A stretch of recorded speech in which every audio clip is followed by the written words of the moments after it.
Hey guys, welcome back to my channel. আজ চলে এসেছি নতুন একটা ভিডিও নিয়ে, লোটে মাছের ঝাল। এখানে একটা মিক্সিং জারের মধ্যে দিয়ে দিয়েছি আদা, রসুন, কাঁচা লঙ্কা, জিরে দিয়ে দিয়েছি সামান্য পরিমাণের জল, আর দিয়েছি ধনে পাতা দিয়ে একটা পেস্ট বানিয়ে নিয়েছি। তারপরে একটা বাটি নিয়ে নিয়েছি, বাটিতে কোচানো পেঁয়াজ নিয়ে নিয়েছি অনেকটা পরিমাণে।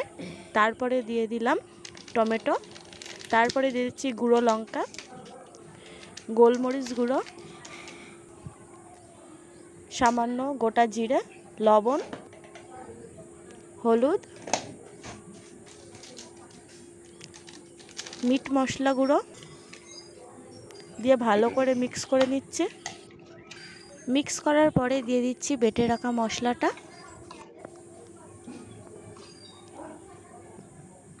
মশলাটা দেওয়ার পরে দিয়ে দিচ্ছি ধনেপাতার ডাঁটিগুলি, আর দিয়ে দিচ্ছি সামান্য পরিমাণে লেবুর রস। তারপরে দিয়ে দিলাম ধুয়ে রাখা মাছগুলো। তারপরে দিয়ে দিচ্ছি ঝিরিঝিরি করে কাটা কিছু আলু দিয়ে এবার ভালো করে মিক্স করে নেব।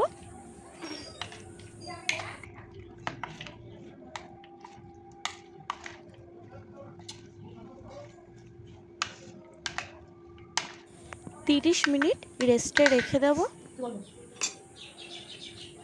30 মিনিট পর কড়াইতে দিয়ে দিয়েছি তেল, আর দিয়ে দিয়েছি সামান্য পরিমাণে বাটার।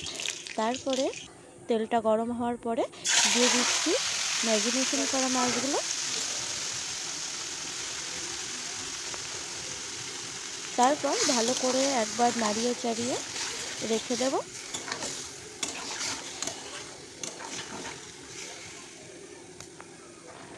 দেখতেই পাচ্ছ গাইস, লোটে মাছ থেকে জলটা ছেড়ে দিয়েছে। এখানে কোনো রকম জল আমি কিন্তু ইউজ করিনি।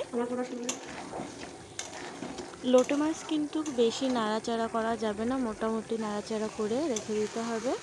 দেখুন, আমি জলটা পুরোপুরি শুকিয়ে নিয়েছি।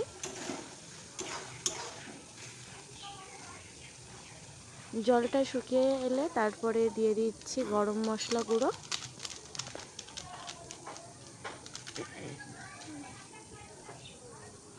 দিয়ে আবারও একটু নাড়িয়ে এবার নামিয়ে নেব।